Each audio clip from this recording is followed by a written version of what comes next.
देखिए आपका सीपीसी हम पढ़ा रहे थे और सीपीसी में इधर आपका प्लेस आप स्विंग चल रहा था, यानी कि वाद दायर करने का स्थान। ये भी पूछा है कहाँ से कहाँ तक दिया गया है, तो 9 से लेकर 25 तक। इसमें हम धारा 12 से शुरू किए थे। आपका 9, 10, 11 अभी पढ़ाया जाएगा।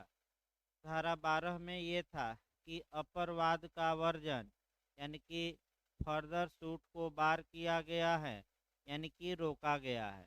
इसका मतलब ये हुआ कि अगर वादी एक ही वाद हेतु के आधार पर एक से अधिक रिलीफ की मांग कर सकता था, तो कानून ये कहता है कि उसे सब कुछ एक ही बार में मांग लेना चाहिए।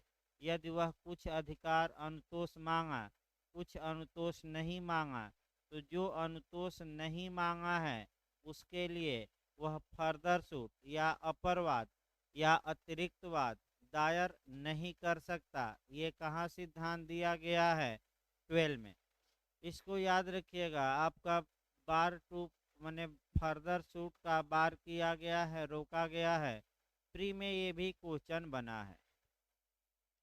इसके बाद धारा 13 हमने बताया था कि आपका कब विदेशी निर्णय निश्चायक होगा, तो 6 परिस्थितियों के अलावा जो फॉरेन जजमेंट होते हैं वह पक्षकारों के बीच और उनके हित प्रतिनिधियों के बीच कंक्लूसिव हो गए। यानी कि 6 ऐसी कंडीशन है जहां की हम विदेशी निर्णय को भारत में चैलेंज कर सकते हैं। और आधार कितने दिए गए हैं? 6। आपका तो एक क्वेश्चन और बनता है कि विदेशी निर्णय भारत में रेस जुडिकेटा के रूप में लागू हो सकता है, इसका प्रावधान कहाँ किया गया है? तो 13 मार्क कराएंगे, 13 सेक्शन। फिर विदेशी निर्णय का प्रभाव क्या होगा? परसोनम होगा कि रेम होगा, ये पूछा जाता है। कल बताया गया इसको कि परसोनम होगा। परसोनम यानी कि व्यक्तिबंधी या व्यक्तिलक्षी हम कह सकते हैं। व्यक्तिलक्षी का मतलब होता है कि आपका केवल वाद के पक्षकार और उनके हित प्रतिनिधि बाउंड होंगे, पूरा संसार नहीं। अगर रेम रहता तो कौन बाध्य होता? पूरा संसार।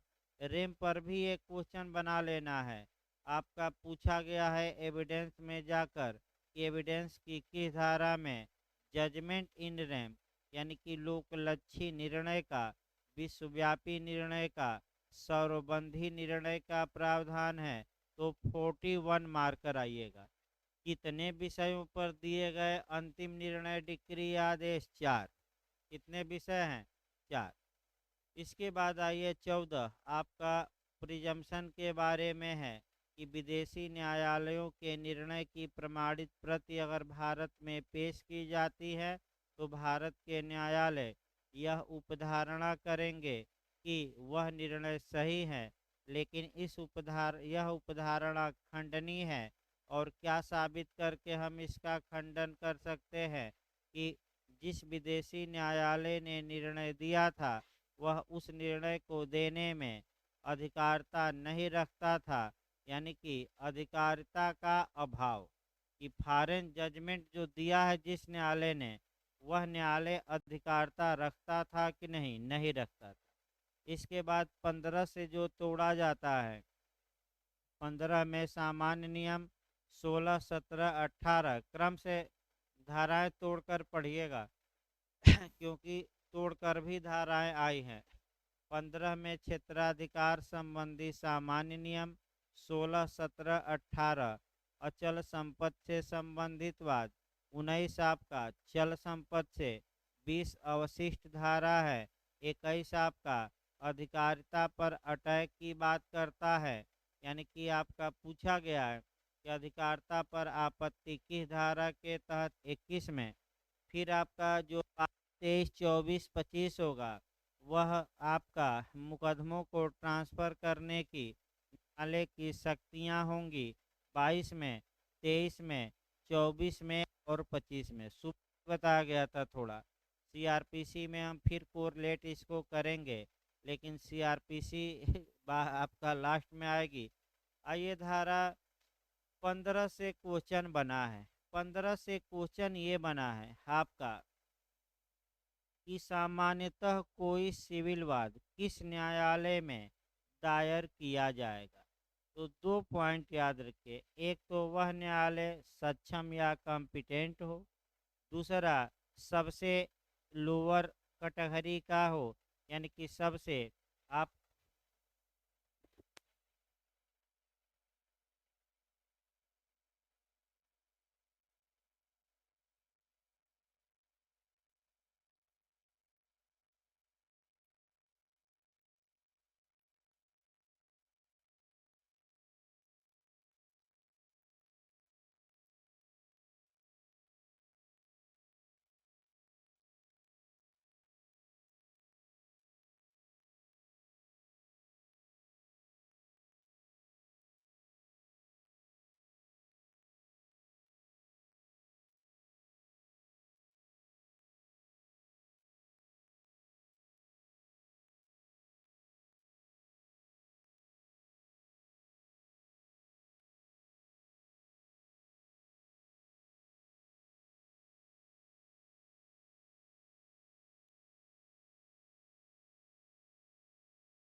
देखिए आपका जो ये 15 है, यहाँ से क्वेश्चन पहला बना है कि कोई मुकदमा कहाँ दायर किया जाएगा। तो सब आपका सक्षम न्यायालय में ही लेकिन सक्षम में भी किस न्यायालय में, जो निम्न श्रेणी का हो, ये क्वेश्चन आ चुका है। अब यहाँ आपका 2-3 नियम आपका जानना है। वह नियम ये जानना है कि पक्षकारों के करार द्वारा न तो किसी न्यायालय को अधिकारिता प्रदान की जा सकती है और न ही किसी न्यायालय की अधिकारिता छीनी जा सकती है। यानी कि पक्षकार अगर आपस में करार करते हैं कि मुकदमा विवाद उत्पन्न होने पर इस न्यायालय में हम मुकदमा करेंगे और उस न्यायालय को उस मामले में अधिकारिता ही नहीं है, तो ये करार का कोई मतलब नहीं होगा, क्योंकि करार द्वारा अधिकारिता प्रदान नहीं की जा सकती और करार करके अधिकारिता छीनी भी नहीं जा सकती। अर्थात अगर दो पक्षकार करार करते हैं कि विवाद उत्पन्न होने पर हम कोर्ट में जाएंगे ही नहीं, तो ये सब करार कॉन्ट्रैक्ट की धारा 28 के तहत विधिक कार्यवाहियों के अवरोधक करार होंगे और शून्य होंगे, इसका कोई मतलब नहीं। लेकिन एक वही आपका अपवाद है, याद रखना है, एजेस में भी पिछली बार आया था कि अगर दो या दो से अधिक न्यायालयों को अधिकारिता है और पक्षकार आपस में करार करते हैं कि विवाद उत्पन्न होने पर इनमें से किसी एक न्यायालय में जाया जाएगा, तो वह करार वैध होगा। सुप्रीम कोर्ट ने वैध माना, क्योंकि यहाँ अधिकारिता काटी नहीं गई है, न ही छीनी गई है, बल्कि 2-3 विकल्पों में से एक विकल्प पक्षकारों ने क्या किया है, चुन लिया है। ये क्वेश्चन आ सकता है। मैं फिर बता दूं, इसके बाद हमने बताया था कि नीचे के न्यायालय में दायर किया जाना चाहिए, ऊपर के न्यायालय में दायर किया गया, कोई दिक्कत नहीं है, निर्णय वैध होगा। लेकिन ऊपर के न्यायालय को अधिकारिता थी और नीचे के न्यायालय में दायर किया गया, तो ये अधिकारिता के अभाव के कारण नीचे के न्यायालय का निर्णय क्या होगा, शून्य होगा, यानी कि वाइड होगा। इसके बाद आइए धारा 16, 17 और 18 एक साथ पढ़ी जाती है।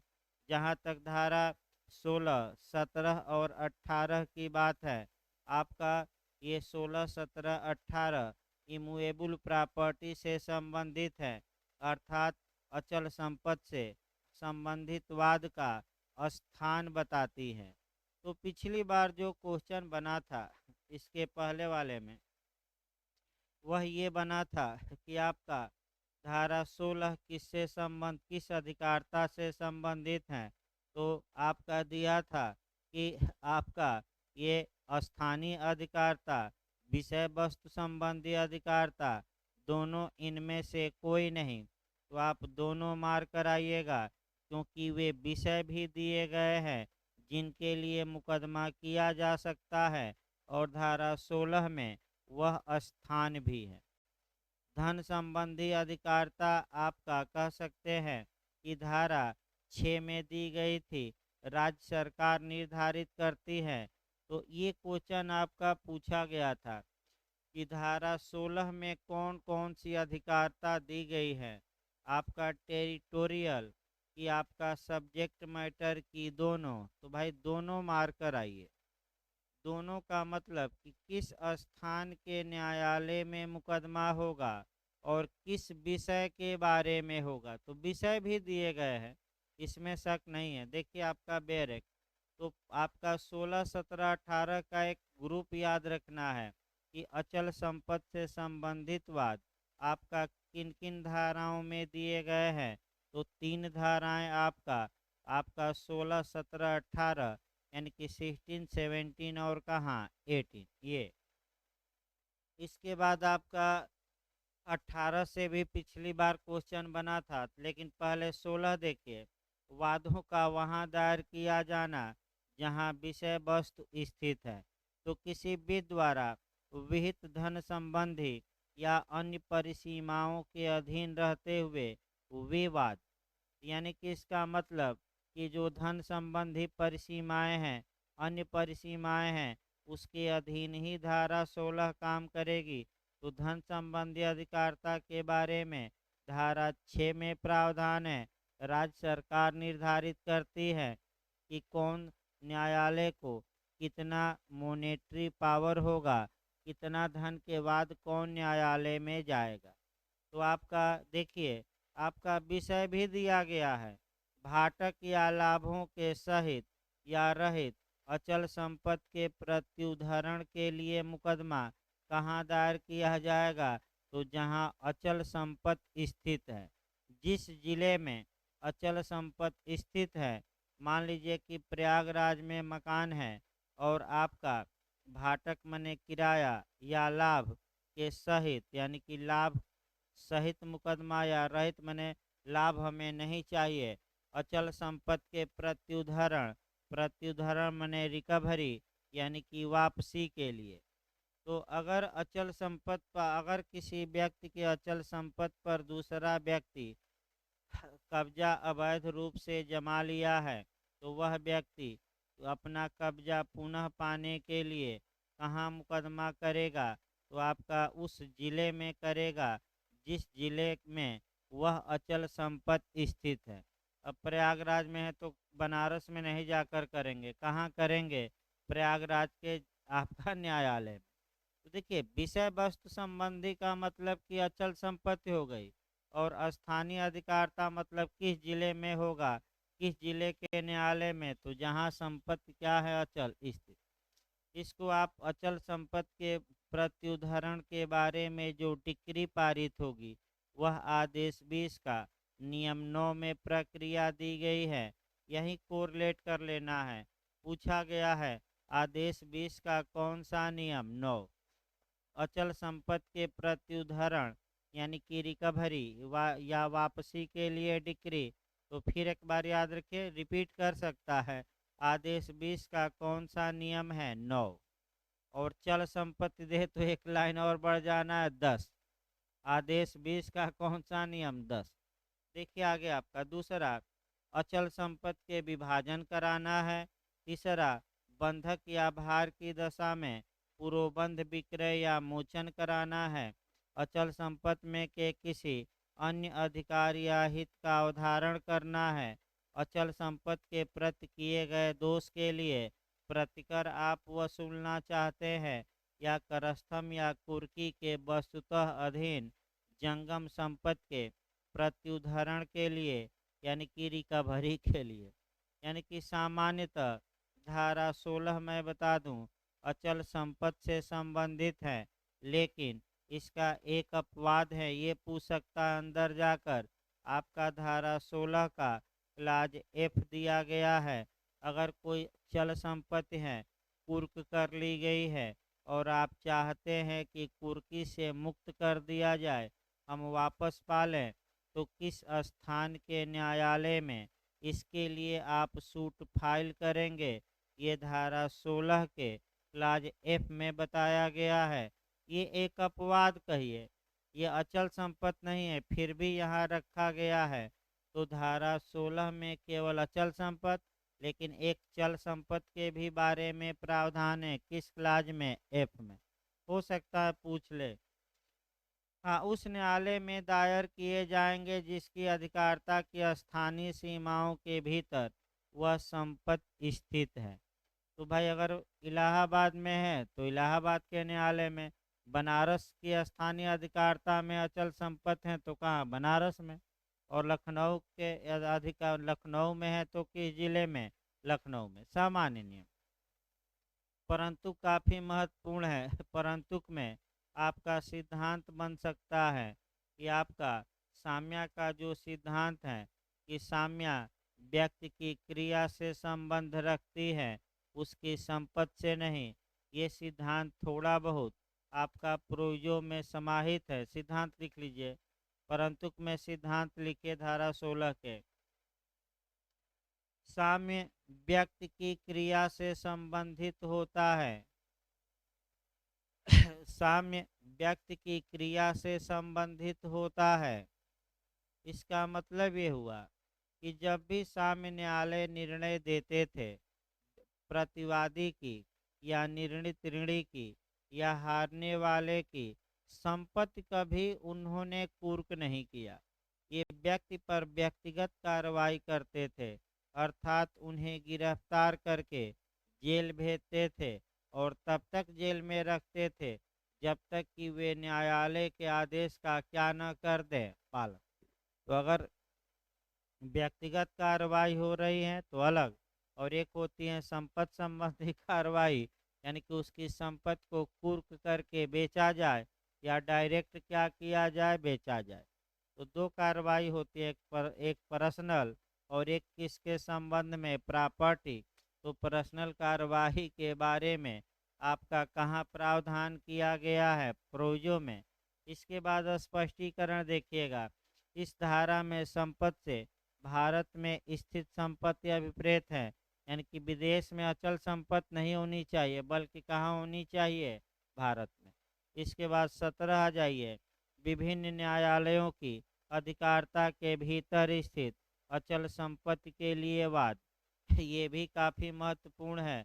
आपका धारा 17 आपका आज्ञापक प्रकृति की नहीं है। धारा 17 एक आपका वैकल्पिक प्रकृति की है। अगर आपका विभिन्न न्यायालयों की स्थानीय अधिकारिता के अंदर संपत्ति है तो आपके पास विकल्प है कि पूरी संपत्ति के लिए एक ही जगह मुकदमा करिए या अलग अलग जिलों में मुकदमा करिए। तो धारा 17 का उद्देश्य भी है कि वादों की बाहुल्यता को क्या किया जाए? रोका जाए। एक उदाहरण देखिए आपका, तब डायरेक्ट आपका 2 लाइन बताया जाए। मान लीजिए ये एक वसीयती संपदा पाता है और जो संपदा वसीयती ए पाता है उसमें प्रयागराज का भी एक मकान है, लखनऊ का भी और बनारस का भी। ऐसी कंडीशन में वसीयत को प्रोवेट दिलवाना है तो सामान्यतः उसे 3 जगह मुकदमा करना पड़ेगा, प्रयागराज में भी, लखनऊ में भी, बनारस में भी। तो कानून ये कहता है कि 3 जगह मुकदमा न करके वह एक ही जिले में मुकदमा कर दे, और क्यों? किस संपत्ति के लिए? तीनों के लिए। और एक ही जिले का न्यायालय उस प्रॉपर्टी के बारे में प्रोवेट देगा, और प्रोवेट दे देगा तो वह निर्णय सबके लिए क्या होगा? लागू। तो ये धारा अनिवार्य है कि वैकल्पिक है। वैकल्पिक है, चाहे तो तीनों जगह मुकदमा करे या तीनों जगह न करके कहाँ कर ले? आपका एक जगह। अब डायरेक्ट की भाषा देखिए। विभिन्न न्यायालयों की अधिकारिता के भीतर अचल संपत्ति के लिए वाद। तो जहाँ वाद विभिन्न न्यायालयों की अधिकारिता के भीतर स्थित अचल संपत्ति से संबंध में अनुतोष की या ऐसी संपत्ति के प्रति किए गए दोष के लिए प्रतिकर की अभिप्राप्ति के लिए है, वहाँ वह वाद किसी भी ऐसे न्यायालय में दायर किया जा सकेगा जिसकी अधिकारिता की स्थानीय सीमाओं के भीतर संपत्ति का कोई भाग स्थित है। तो उदाहरण बता ही दिया गया, 3 जिलों में संपत्ति, तो वहाँ मुकदमा कर सकते हैं जहाँ संपत्ति का कुछ भाग क्या है स्थित, तो तीनों में से किसी जिले में कर सकते हैं। धारा 18 डायरेक्ट पूछी गई है एक लाइन, जहां न्यायालयों की अधिकारिता की स्थानीय सीमाएं अनिश्चित हैं, वहां वाद के दायर किए जाने का स्थान क्या होगा। तो फिर एक बार देखिए, इसको आपका जोड़ कर पढ़ना है कि जहां न्यायालय की अधिकारिता की स्थानीय सीमाएं अनिश्चित हैं, तब क्या होगा। एक लाइन एक बार बेरक की भाषा पूछी गई है, कौन सी धारा लागू होगी, अर्थात 18 लागू होगी। एक याद रखिए, इसको थोड़ा बहुत यानी कि बाउंड्री का विवाद है, आपका सीमा का विवाद कहिए तो थोड़ा सीआरपीसी में जोड़िए। भाई अगर सीमा का विवाद है तो कौन सी धारा अप्लाई होगी, यानी कि जल या थल, यानी कि जल या भूमि की सीमा का विवाद है तो धारा 145 सीआरपीसी पूछा गया झारखंड में, अलग मैं बताया भी था। और अगर जल या भूमि के उपभोग का विवाद है तो आपका 147, ये गलत ना हो। फिर एक बार देखिए, अगर जल या भूमि की सीमा का विवाद हो जिससे परिशांति भंग होने की क्या है आशंका, तो कब्जे का निर्धारण 145 सीआरपीसी के तहत एग्जीक्यूटिव मजिस्ट्रेट द्वारा किया जाएगा। और अगर इसी के उपभोग का विवाद दे दे तो 147 में जाएगा और कब्जे का निर्धारण कार्यपालक मजिस्ट्रेट द्वारा ही किया जाएगा, स्वामित्व का नहीं, केवल किसका, कब्जे का। आपका याद रखिए, केवल किसका निर्धारण किया जाएगा, कब्जे का। उसी प्रकार एक उदाहरण देखिए आपका, तब बैरक शुरू किया जाए। मान लीजिए प्रयागराज और प्रतापगढ़ का बॉर्डर है, बॉर्डर में पर अचल संपत्ति है।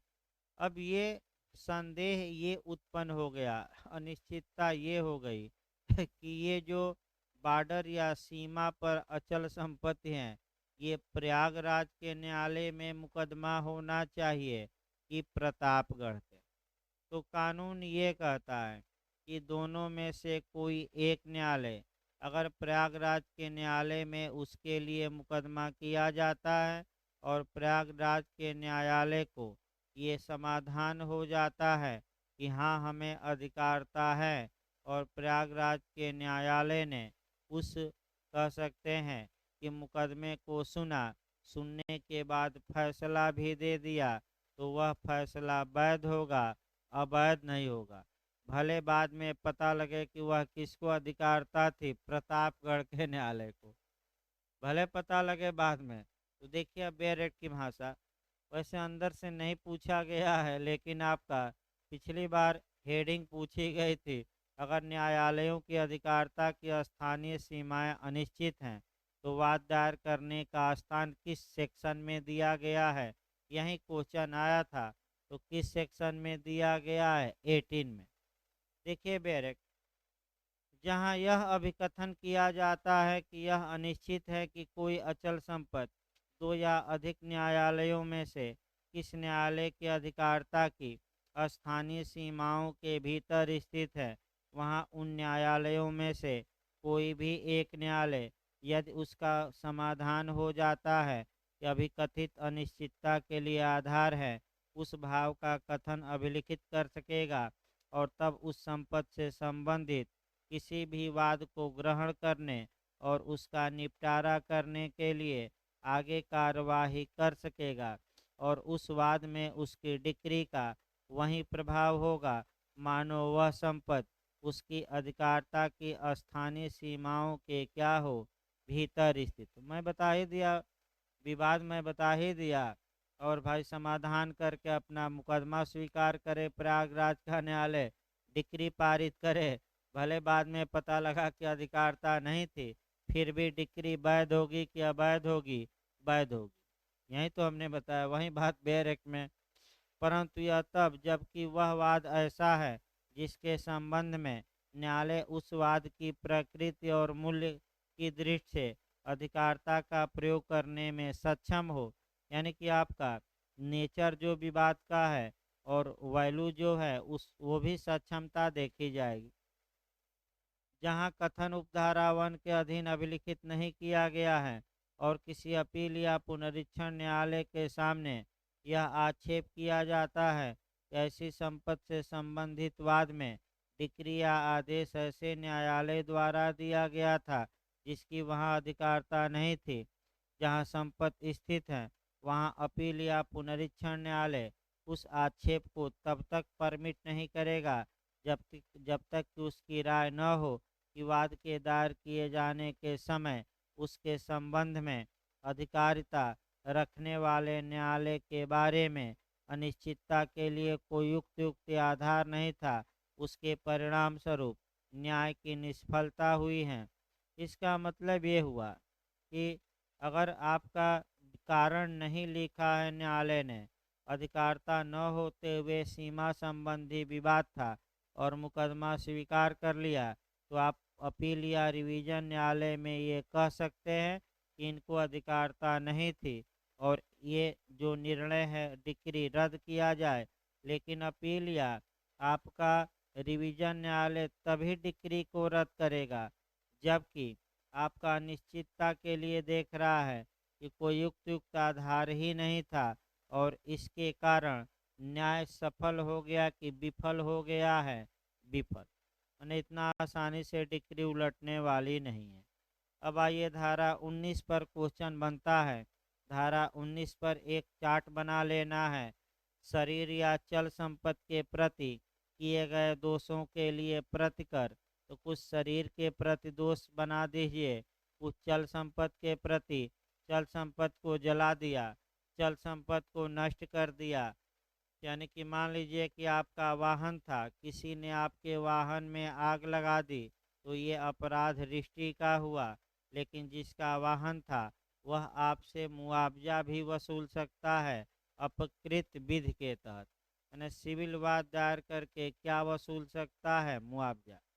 फिर आपका जैसे हमला हुआ, आपराधिक बल हुआ, आपका मिथ्याबंदीकरण हुआ यानी कि सदोष परिरोध हुआ, उपहत्या हुई इत्यादि इत्यादि के लिए आप सिविल वाद, मानहानि हुई इत्यादि के लिए आप सिविल वाद दायर करके प्रतिवादी से मुआवजा की मांग कर सकते हैं। तो अब समस्या ये आई यही क्वेश्चन आपका गलत होता है कि मुआवजे की मांग की जाएगी तो किस स्थान के न्यायालय में मुकदमा दायर किया जाएगा? तो वह चल संपत्ति या शरीर के प्रति अगर रांग किया गया है, रांग मने अपकृत या दुष्कृत या टाट किया गया है, तो वाद दायर करने का स्थान कौन सी धारा बताएगी? 19। 19 पर क्वेश्चन बनता है, थोड़ा सतर्क रहना है। एक चार्ट बना लेना है आपका। देखिए ए ने बी की मानहानि डिफमेशन किया है, तो बी ए के खिलाफ किन किन स्थानों पर मुकदमा दायर कर सकता है, यही पूछा जाता है आपका। ध्यान से अब बैरक की भाषा देखिए। ए ने बी की डिफमेशन की है, बी चाहता है कि वह इसके लिए मुआवजा पाए क्योंकि मानहानि अपराध भी है और अपकृत भी है। तो ऐसी दशा में बी ए ने बी की मानहानि की है, तो बी सिविल वाद लाकर और ए से क्या वसूल सकता है? क्षति माने प्रतिकर यानी कि मुआवजा। तो समस्या अब आपका 19 वह स्थान बताएगी जिस स्थान के न्यायालय में बी यानी कि प्रतिवादी वादी मुकदमा ला सकता है। देखिए बैरक भाषा, जहाँ वाद शरीर या चल संपत्ति के प्रति किए गए दोष के लिए प्रतिकर के लिए है, तो शरीर के प्रति अपकृत्य आपका हो गया, सदोष परिरोध हो गया, यानी कि मिथ्या बंदीकरण, फाल्स आपका मिथ्या बंदीकरण हो गया। फिर आपका उपहत्य हो गई, आपराधिक बल का प्रयोग हो गया इत्यादि। ये शरीर के प्रति दोष है, अपकृत्य है। अचल संपत्ति के प्रति दोष यानी कि नष्ट कर दीजिए संपत्ति को, के लिए प्रतिकर के लिए है। वहाँ यदि दोष एक न्यायालय की अधिकारिता की स्थानीय सीमाओं के भीतर किया गया था और प्रतिवादी किसी अन्य न्यायालय की स्थानीय सीमाओं के भीतर निवास करता है, कारोबार करता है या अभिलाभ के लिए स्वयं काम करता है, तो वादी के विकल्प पर उक्त न्यायालयों में से किसी भी न्यायालय में दायर किया जा सकता है। इसका मतलब कि चार ऑप्शन वादी को मिलते हैं और चार स्थान के न्यायालय में कहीं भी मुकदमा वादी कर सकता है। तो पहला देखिए, ए ने बी की मानहानि कारित की, और ये जो मानहानि कारित की गई है ये आपका की गई है, मान लीजिए दोष किस न्यायालय की अधिकारिता के अंतर्गत कारित किया गया। तो मान लीजिए कि आपका ए ने जो बी को लेटर भेजा था वह बी बनारस में था, और बी ने कहा, ए ने कहा लेटर भेजा, बनारस। तो दोष कहाँ कारित किया गया, बनारस में। तो बनारस के न्यायालय में भी बी को अधिकार है कि वह ए के खिलाफ मुकदमा कर सके।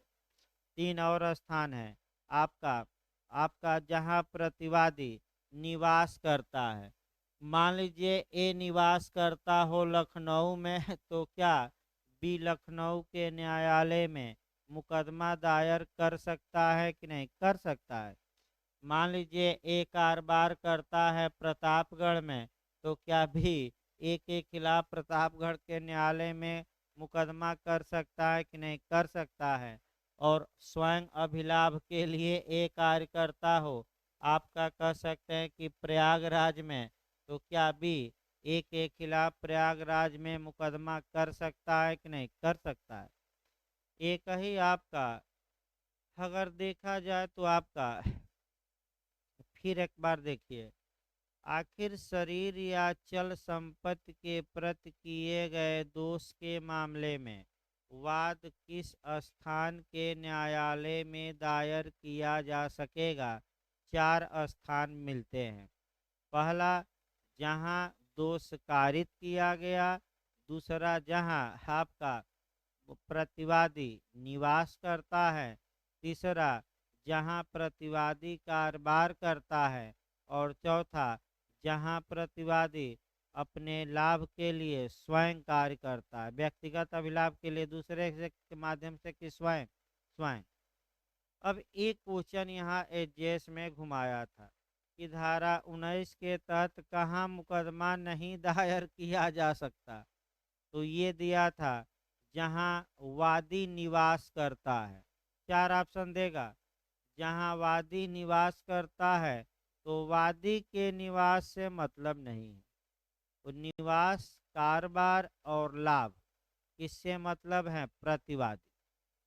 हाँ, या तो जहाँ दोष कारित किया गया, जहाँ नुकसान पहुंचाया गया, वादी किस स्थान में निवास करता है, किस स्थान में कारोबार करता है, किस स्थान में आपका व्यक्तिगत अभिलाभ के लिए कार्य करता है, इससे कोई मतलब नहीं है और इन स्थानों पर मुकदमा नहीं हो सकता।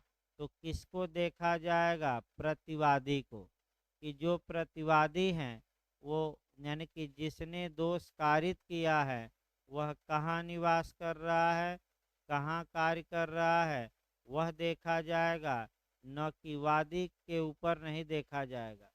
कहीं न समझ में आया हो तो कहिए, फिर बताया जाए। जो आपका एजेस में पूछा गया था सीधे नहीं आ जाएगा, आपका घुमावदार आया था कि कहाँ मुकदमा नहीं किया जा सकता। तो जहाँ वादी निवास करता है, वादी कारोबार करता है, वादी स्वयं के लाभ के लिए कार्य स्वयं करता है, माने लाभ के लिए स्वयं कार्य, इन स्थानों पर मुकदमा दायर नहीं होगा। तो कहाँ होगा? जहाँ प्रतिवादी निवास करता है वहाँ हो सकता है। दूसरा न्यायालय कौन हो गया? जहाँ प्रतिवादी कारोबार करता है। तीसरा कौन हो गया? जहाँ प्रतिवादी व्यक्तिगत अभिलाभ के लिए दूसरे से कार्य कराता है कि स्वयं करता है, स्वयं। और चौथा, जहाँ दोष कारित किया गया, जहाँ मानहानि की गई, अर्थात जहाँ चल संपत्ति को जिस स्थान पर क्या पहुंचाया गया है, नुकसान। भाई आपका अच्छे से तैयार रखिए, दृष्टांत देखिए। अब इसी पर आप देखिएगा, दिल्ली में निवास करने वाला क कलकत्ते में ख को कलकत्ते में ख को पीटता है। चलिए बताइए, ए निवास करता है दिल्ली में और ए जाकर कलकत्ते में, यानी कि कलकत्ता में किसको पीटता है? बी को। तो बताइए आपका दोष किस स्थान पर कारित किया गया? तो आपका कलकत्ता में। तो जहां दोष कारित किया गया बी, वहां मुकदमा दायर कर सकता है, कलकत्ता में भी, कोई दिक्कत नहीं है। दूसरा आपका 3 ऑप्शन बचा है कि जहां प्रतिवादी यानी कि ए निवास करता है, या ए कारोबार करता है, या स्वयं के अभिलाभ के लिए स्वयं कार्य करता है। तो ए निवास कहाँ करता है? दिल्ली में। तो दोनों पॉइंट आ गया। तो मुकदमा कहाँ दायर किया जा सकता है? कलकत्ता में या तो दिल्ली में, क्योंकि दोनों पॉइंट मिल रहे हैं कि नहीं। यहीं दे दे कि ए कारोबार करता है बॉम्बे में, तो बॉम्बे में भी अधिकारिता हो जाएगी।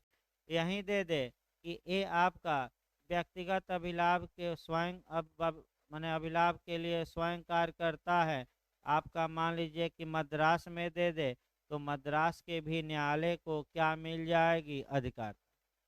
तो 4 जगहों को अधिकारता है, तो दोनों जगह करेगा कि दोनों में से किसी एक जगह? दोनों जगह नहीं, दोनों में से कहीं एक। दूसरा आपका दृष्टांत यही पूछा जाता है। दूसरा मानहानि देख लीजिए। क की मानहानि करने वाले कथन दिल्ली में निवास करने वाला क कलकत्ते में प्रकाशित करता है, तो वही तो बताया गया। ये दिल्ली का निवासी है, बी के खिलाफ कलकत्ते में एक समाचार पत्र में मानहानिकारक कथन प्रकाशित करता है, तो बी मुकदमा कहाँ ला सकता है? जहां मानहानि की गई कलकत्ते में, और जहां प्रतिवादी निवास करता है, तो निवास कहाँ कर रहा है? दिल्ली। अब इसी में दे दे कि ए कारोबार करता है बॉम्बे में, तो बॉम्बे के भी न्यायालय को अधिकारता हो जाएगी। यहीं दे दे कि ए अभिलाभ के लिए स्वयं कार्य करता है मद्रास में, तो मद्रास के भी न्यायालय को क्या मिल जाएगी? अधिकार।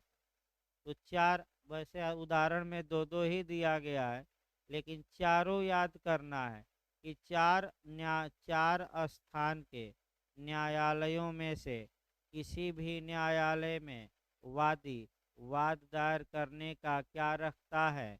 अधिकार। लेकिन ठीक है, उदाहरण में कितना केवल दिया गया है? दोनों में 2-2 न्यायालय। आइए धारा 20 देखा जाए। ये भी एचजीएस में पिछली बार पूछा गया था। अन्य वाद वहां दायर किए जा सकेंगे जहां प्रतिवादी निवास करते हैं या वाद हेतु पैदा होते हैं। पहला क्वेश्चन आपका बनता है कि वाद दायर करने के स्थान के बारे में रिजुडियरी प्रावधान, अवशिष्ट प्रावधान, अवशेषी प्रावधान किस सेक्शन में दिया गया है? तो 20 में। लिख लीजिए उसको बैरक पर। वाद दायर करने के बारे में अवशेषी या अवशिष्ट प्रावधान पूछा जाता है, यानी कि रिजुडियरी प्रोविजन कहाँ दिया गया है? आपका 20 में। अवशिष्ट का मतलब ये हुआ कि छूटा फटका, यानी कि जब कोई मुकदमा न तो धारा 16 में आ रहा है, न ही 17 में, न ही 18 में, न ही 19 में, लेकिन वह सिविल मुकदमा है, इसमें शक नहीं है, सिविल मुकदमा है, लेकिन 16, 17, 18, 19 में गवाह नहीं हो रहा है।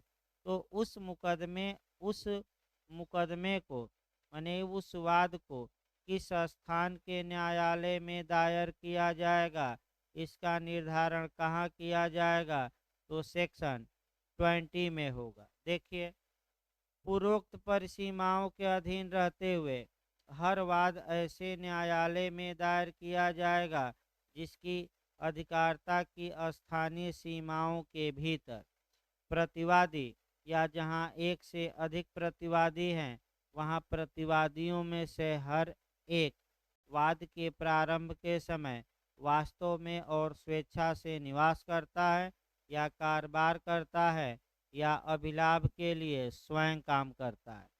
दूसरा, जहां एक से अधिक प्रतिवादी हैं, वहां प्रतिवादियों में से कोई एक प्रतिवादी मुकदमे के प्रारंभ के समय जहां वास्तव में और स्वेच्छा से निवास करता है, कारोबार करता है या अभिलाभ के लिए स्वयं कार्य करता है, परंतु यह तब जबकि ऐसी अवस्था में या तो न्यायालय की इजाज़त दे दी गई है या जो प्रतिवादी वहां निवास नहीं करते हैं उनको माने आपका निवास नहीं करते, कारोबार नहीं करते, ऐसे वाद दायर किए जाने के लिए उपगत हो गए हो यानी कि सहमत हो गए हो।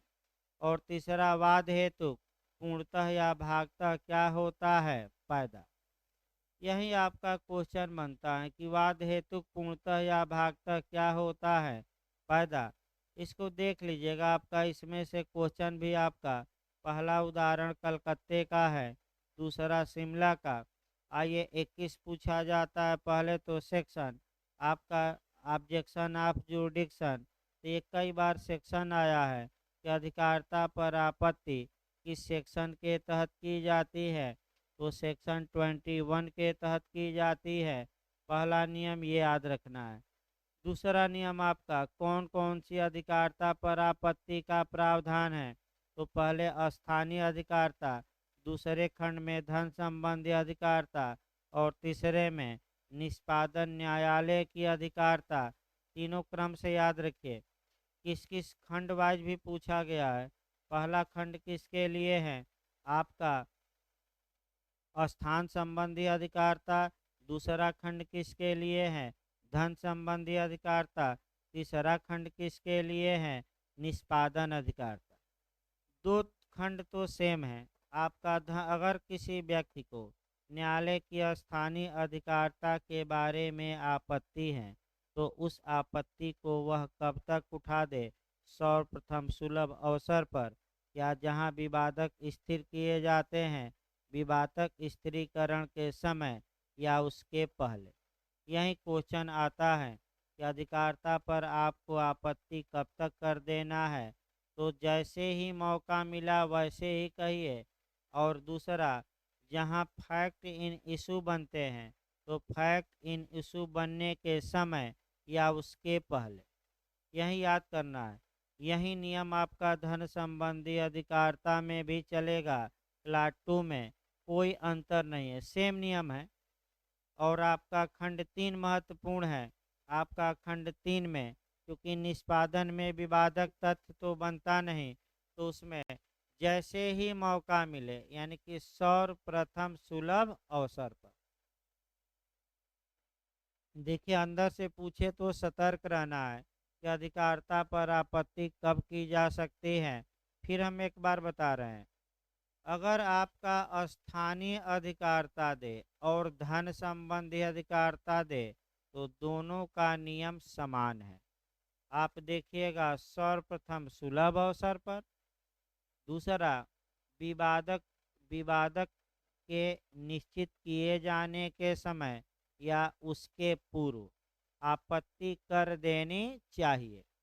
और निष्पादन में पूछे तो एक लाइन याद रखिए, क्योंकि विवादक बनते नहीं तो कब आपत्ति करेंगे, सर्वप्रथम सुलभ अवसर पर। इसके बाद 21 से वाद लाने के स्थान के बारे में आक्षेप पर डिक्री को अपास्त करने के लिए नए वाद का वर्जन किया गया है। यानी कि ये भी फर्दर सूट का क्या किया गया है, वर्जन। ये भी एक तरह से रे जुडिकेटा का ही काम करेगी। यानी कि अगर न्यायालय को अधिकारता नहीं थी, मुकदमा न्यायालय ने सुना, डिक्री पारित कर दिया आदेश, तो आप अपील या रिवीजन में जाइए और अपील या रिवीजन न्यायालय से मांग करिए कि निचले न्यायालय को अधिकारता नहीं थी, अतः जो निचले न्यायालय ने अधिकारता के अभाव में डिक्री पारित की है, उस डिक्री को आप रद्द करिए। तो क्या डिक्री को रद्द कराने के लिए नया मुकदमा दायर कर देंगे कि अपील या रिवीजन न्यायालय से मांग करेंगे?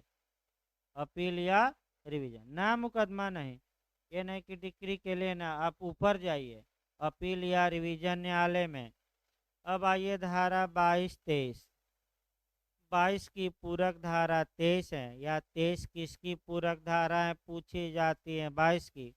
22 आपका तब लागू होगी जब कोई मुकदमा एक से अधिक न्यायालयों में दायर किया जा सकता था, तो वहां आप ट्रांसफ़र करने के लिए एप्लीकेशन देंगे।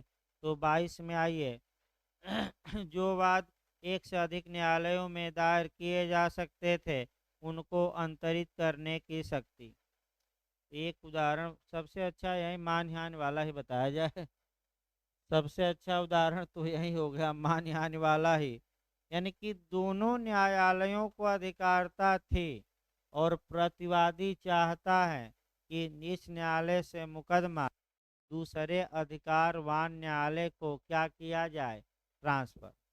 तो ध्यान से देखिए, फिर एक बार धारा 19 पर ही उदाहरण हम बता रहे हैं, अब बेयर एक्ट भी बता देंगे। ए ने बी की मानहानि की। अब आइए, जहां मानहानि कलकत्ते में की गई और ए निवास करता है कहाँ? दिल्ली में। तो आप लोग बताइए, 19 धारा 19 के तहत बी मानहानि के लिए प्रतिकर की मांग के लिए आपका किस स्थान के न्यायालय में मुकदमा कर सकता है? आपका दिल्ली की, कलकत्ता की, दोनों में से किसी भी स्थान में। ठीक, दिल्ली में भी कर दे या कलकत्ता।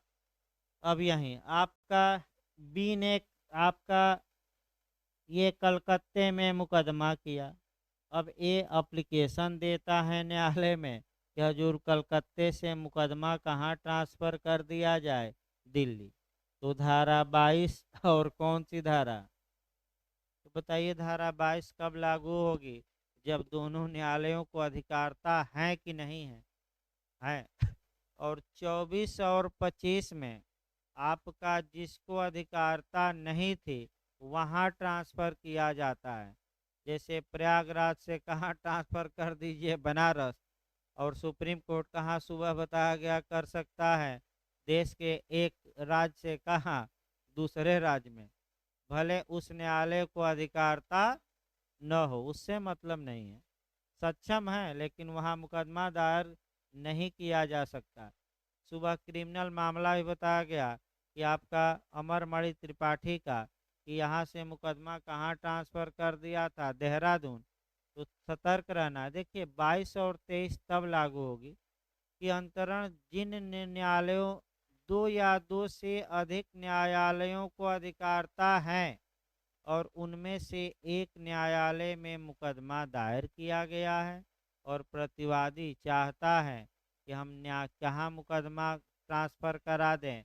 दूसरे न्यायालय में। तब कौन सी धारा लागू होगी? 22 और 23। 23 की पूरक धारा, 23 किसकी पूरक धारा है? 22 की। 22 में कहा गया है कि प्रतिवादी एप्लीकेशन दे। 23 में वह न्यायालय इंडिकेट किया जा रहा है कि ट्रांसफ़र मामला कलकत्ता से दिल्ली कराने के लिए आप किस न्यायालय से मांग करेंगे, किस न्यायालय में आवेदन देंगे, ये 23 में दिया गया है। 22 देखिए, पूछा जाता है यहाँ भी एक टेक्निकल क्वेश्चन 23 में पूछा जाता है, कौन सही नहीं है, वही आपको बताएंगे 2 बार। देखिए, जहाँ कोई वाद 2 या अधिक न्यायालयों में से किसी एक में दायर किया जा सकता है। अब सेम उदाहरण देखते रहेगा। कोई मुकदमा है, तो ये जो हमने उदाहरण बताया, कहाँ कहाँ दायर मुकदमा हो सकता था? कलकत्ते में भी। और कहाँ हो सकता था? दिल्ली में भी। तो बेयर की भाषा देखिए, जहाँ कोई वाद दो या अधिक न्यायालयों में से किसी एक में दायर किया जा सकता है, वहाँ ऐसे न्यायालय में से किसी एक में दायर किया गया है। तो कहाँ हम दायर करवा दिए हैं? कलकत्ता में। वहाँ कोई भी प्रतिवादी अन्य पक्षकारों को सूचना देने के पश्चात, तो यहाँ तो एक ही प्रतिवादी है 10 तो है नहीं, तो कौन प्रतिवादी है? ए। वहाँ प्रतिवादी यानी कि ए अन्य पक्षकारों को सूचना देने के पश्चात यथासंभव सर्वप्रथम अवसर पर या विवादक स्थिरीकरण के समय या उसके पहले किसी अन्य न्यायालय को अंतरित किए जाने का आवेदन कर सकेगा, और वह न्यायालय जिससे ऐसा आवेदन किया गया है अन्य पक्षकारों के आक्षेपों पर विचार करने के पश्चात आपका अधिकारिता रखने वाले कई न्यायालयों में से किस न्यायालय में वाद चलेगा, ये डिसाइड करेगा। यानी कि इसका मतलब बी ने ए के खिलाफ कलकत्ते में मुकदमा किया, तो ए सर्वप्रथम अवसर पर या विवादक के स्थिरीकरण के समय या उसके पहले एक एप्लीकेशन देकर अन्य पक्षकारों को सूचना देकर ये डिमांड करेगा कि हजूर ये मुकदमा कलकत्ते से कहाँ ट्रांसफ़र कर दिया जाए? दिल्ली। क्योंकि दिल्ली को भी क्या थी? अधिकार था। अब जो ये ट्रांसफ़र के लिए एप्लीकेशन दिया जाएगा, वह आखिर एक किस न्यायालय में देगा कि ये मामला कलकत्ते से दिल्ली ट्रांसफ़र कर दिया जाए? ये जो आपका किस न्यायालय में देगा, वह न्यायालय का वर्णन 22 में नहीं है, किसमें है? 23 में। और वही न्यायालय देखना है। देखिए आपका किस न्यायालय में आवेदन किया जाएगा, तो आवेदन किया जाएगा 22 में, लेकिन किस कोर्ट से मांग की जाएगी कि कलकत्ते से कहाँ ट्रांसफ़र कर दिया जाए? दिल्ली। वह न्यायालय कहाँ दिया गया है? 23 में। अतः धारा 23 किसकी सप्लीमेंट्री धारा हो गई? 22 की। अब देखिए, किसी भी पक्षकार के आवेदन पर और पक्षकारों को सूचना, देखिए आपका फिर एक बार 23 देखिए, जहाँ अधिकारिता रखने वाले कई न्यायालय एक ही अपील न्यायालय के अधीनस्थ हैं, वहाँ आवेदन अपील न्यायालय में किया जाएगा। इसका मतलब कि कलकत्ता में मुकदमा हुआ और कहीं मैंने कलकत्ता मैंने पश्चिम बंगाल में ही कहीं आपका ट्रांसफ़र की मांग की गई है, तब तो यानी कि अगर जिस न्यायालय में वाद दायर किया गया है और जहां प्रतिवादी मांग किया है कि मुकदमा हमारा अंतरित किया जाए, अगर ये दोनों न्यायालय एक ही अपील न्यायालय के क्या हैं? नीचे, तो कहाँ एप्लीकेशन देंगे? अपील न्यायालय में। और अपील न्यायालय से डिमांड की जाएगी कि हमारा मुकदमा यहाँ से क्या किया जाए? ट्रांसफ़र। दूसरा ये आया कि जहाँ ऐसे न्यायालय विभिन्न अपीली न्यायालयों के अधिकारिता के अ, अधीन होते हुए भी एक ही उच्च न्यायालय का अधीनस्थ है। यानी कि अधीनस्थ न्यायालयों से अपील अलग अलग जगहों पर होती हैं, लेकिन वह दोनों अधीनस्थ न्यायालय एक ही उच्च न्यायालय के क्या हैं? अधीनस्थ। तो एप्लीकेशन कहाँ दिया जाएगा? हाई कोर्ट में। हाई कोर्ट से डिमांड होगी। और अगला ये आया कि अगर दोनों अधीनस्थ न्यायालय भिन्न भिन्न उच्च न्यायालयों के अधीनस्थ हैं, जैसे इस उदाहरण में तीसरा पॉइंट सेट होगा।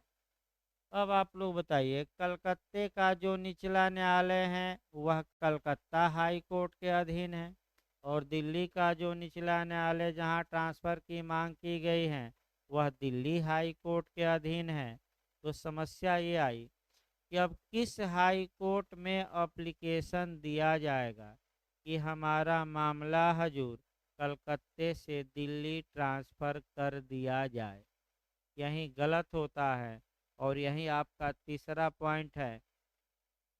देखिए आपका, जहाँ ऐसे न्यायालय विभिन्न उच्च न्यायालयों के अधीनस्थ हैं, वहाँ आवेदन उस उच्च न्यायालय में किया जाएगा जिसकी स्थानीय अधिकारिता की स्थानीय सीमाओं के भीतर वह न्यायालय स्थित हैं, जिसमें वाद लाया गया है।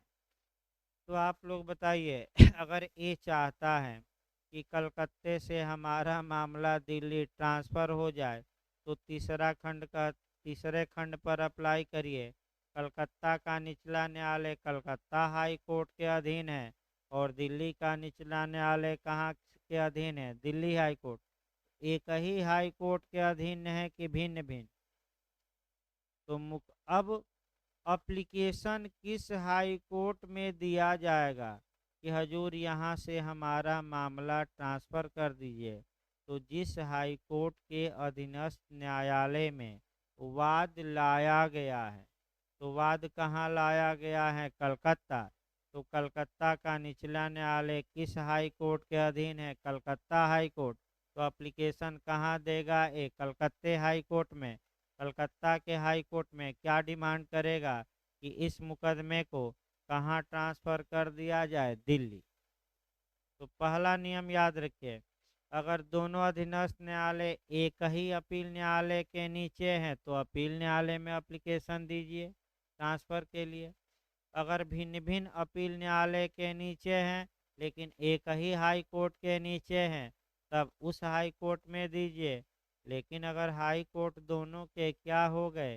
भिन्न भिन्न, तो जहां मुकदमा दायर किया गया है उस उच्च न्यायालय में एप्लीकेशन देंगे।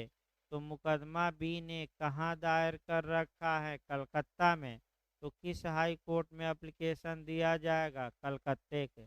और मांग किया जाएगा कि हमारा मामला कलकत्ते से कहाँ ट्रांसफ़र करिए? आपका दिल्ली। 3 याद रखिएगा, पूछा जाता है ज़्यादा ये। 22-24 आ जाइए, अंतरण और प्रत्याहरण की साधारण शक्ति। तो प्रत्याहरण माने वापस मंगाना, अंतरण यानी कि आपका ट्रांसफ़र करना आपका। तो किसी भी पक्षकार के आवेदन पर और पक्षकार को सुनने के पश्चात आपका कह सकते हैं कि या स्वप्रेरणा से उच्च न्यायालय या जिला न्यायाधीश, यहाँ पूछा जाता है कि कैसे ट्रांसफ़र होगा, आवेदन पर कि स्वप्रेरणा से कि दोनों पर? दोनों। स्वप्रेरणा से भी कर सकता है जिला जज और हाई कोर्ट, और किसी पक्षकार के आवेदन पर। कौन कौन अंतरण करने में सक्षम है? सुबह भी बताया गया था, एक तो आपका जिला न्यायालय और उच्च न्यायालय। कैसे अंतरण करेंगे? सुमोटो से कि किसी हितबद्ध पक्षकार के एप्लीकेशन पर कि दोनों? दोनों मार कराएगा यहाँ। तो अंतरण कहाँ कर सकते हैं?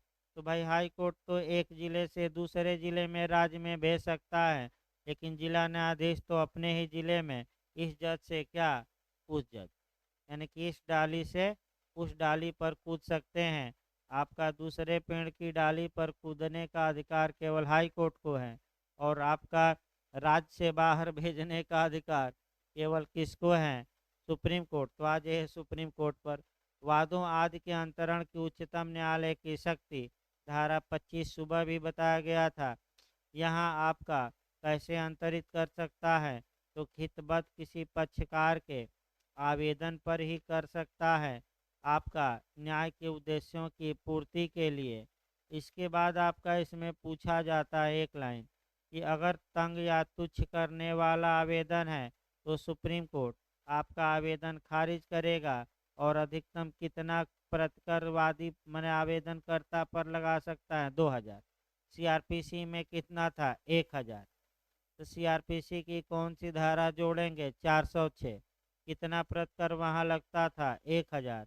संविधान का अनुच्छेद जोड़ लीजिएगा, 139A। उच्चतम न्यायालय मामलों का एक हाई कोर्ट से दूसरे हाई कोर्ट तक मामलों का ट्रांसफ़र करता है।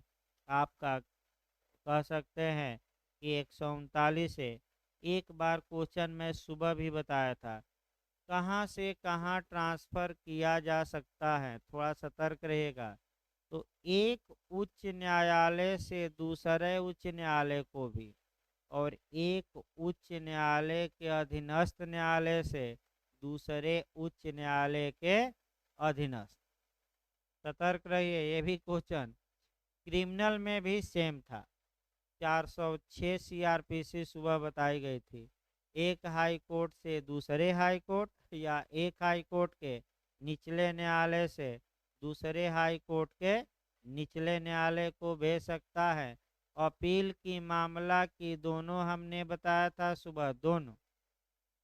और कौन एप्लीकेशन देगा, या तो महान्यायवादी या हितबद्ध पक्षकार सीआरपीसी में सुमोटो से नहीं, निचले न्यायालय की रिपोर्ट पर नहीं।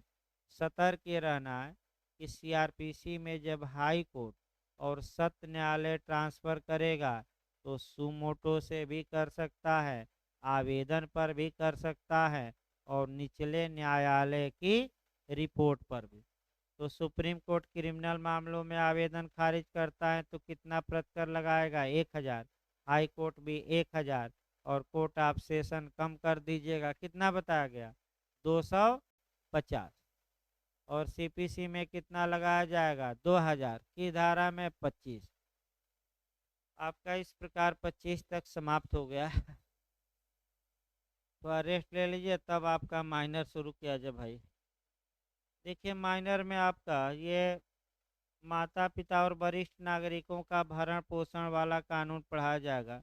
आपका कार्यस्थल पर कल पढ़ाएंगे, हम तैयार नहीं हो पाया है तो एक बार सुबह पढ़ाया गया है। मेन चीज़ें आपका मैंने इधर रिवीजन कराना है, तो भाई मेन चीज़ें रटवाई जाएंगी।